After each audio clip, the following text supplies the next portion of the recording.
Hey, look, it's you guys. So basically, let's start the video.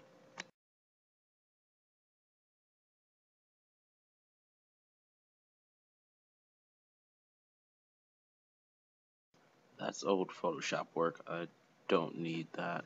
So, basically, open up your picture that you want to do with the File Open button. Click the picture. I'm gonna do Hannah.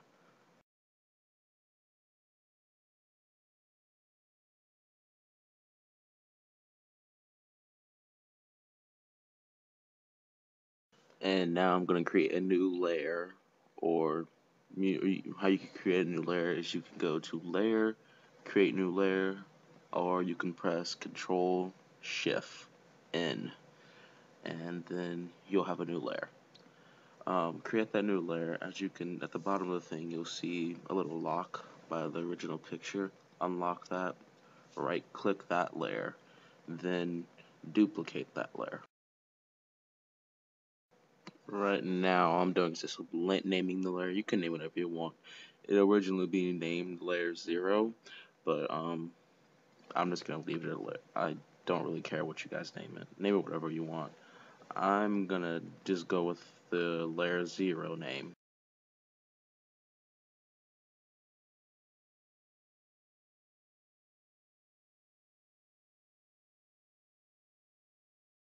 And now we're going to zoom in on her eye. Let me get a minute to actually get up there because it takes a little bit. Um, and once you get up there, you need to open up the lasso tool, which is you can either press L on the keyboard or you can go to it on the tablet. In this case, you want the polygon lasso.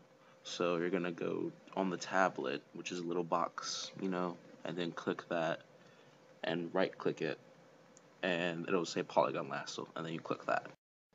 Right now you can just see them tracing around the eye. Of course, they're gonna bump up the eye color a little bit, so it looks a little bit it sticks out a little bit, because you want your eyes to look extraordinary or whatever. You don't have to do it. I do it though because it looks kind of cool.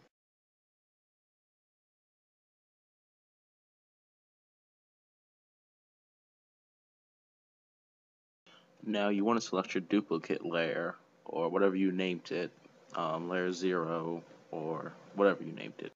Now go into Image, Adjustments, Curves, or you could just press Control M. Once you have the curves menu open, you want to bump it up just a little bit. If you get it up too high, then it looks really weird and white. Put it up to the exact adjustments that you want the eyes at. The higher you go, the lighter it gets. Um, so just get it until you get the perfect shine that you want.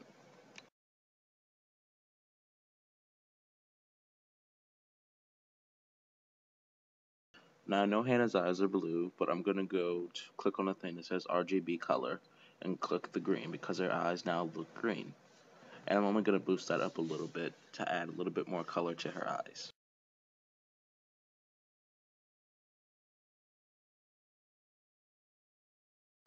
As you can now see, her eyes look very pretty. They're almost doable. But now you want to get them the sexy shine that they deserve. So you want to click on the dodge tool and you want to trace around her pupil until you have a little bit of a cool shine to it.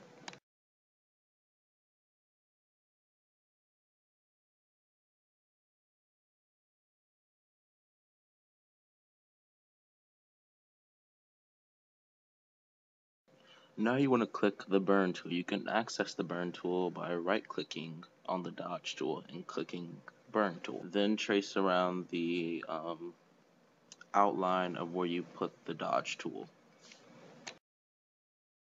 Please let it know that you want to click an actual appropriate size for your dodge tool and burn tool, such as 5 or 4. And when you click the brush that you're going to use for it, make sure that it's the circle brush, not the bold, but the one that leaves like an essence behind. And if you're not sure what one that is, I'm pretty sure it's in your starter brush pack, and I think it's 43, but they all look the same.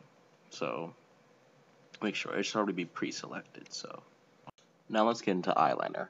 Eyeliner can be done with a simple brush that should already be pre-selected. You can use the normal any color that you want. Make sure that you just trace around the outline of the eye. So you can use black or whatever. I'm going to use black.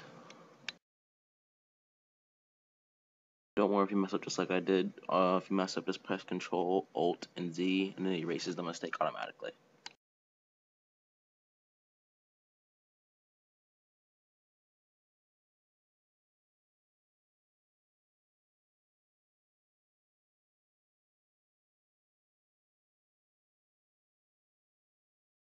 Once you're done applying the eyeliner, go into Filters, Blur, Gaussian Blur, and then you drag the little line across.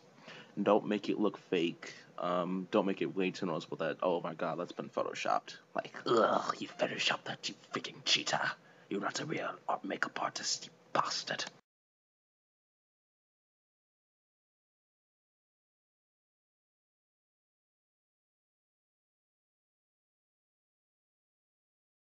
Now, if the eyeliner isn't very noticeable, then you can always create a new layer by pressing Control Shift N.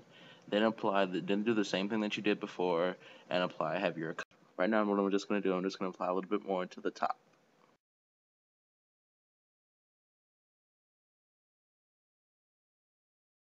I'm sorry, I talk really fast.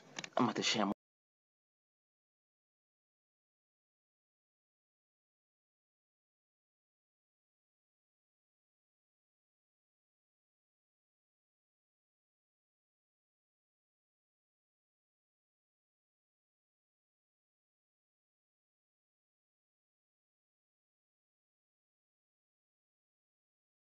Alright, let's go into hair.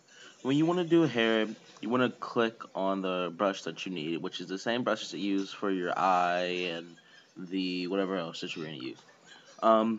You can either press Q or go to the end of the tablet and press the little box with the circle inside of it. Now just trace over the hair, and basically once you're done with that, if you miss minor smaller parts, don't worry about it, because you won't be able to get all. If your hair is really tangled and messy like hers, I'm not able to get all that unless you really want to get down into detail. You can work about 5 hours for that. But once you've got all of her hair traced out, just click Q, then click Control Shift I. Now bring up the hue and saturation menu by clicking Control U. Go into colors and then, just mess around with that.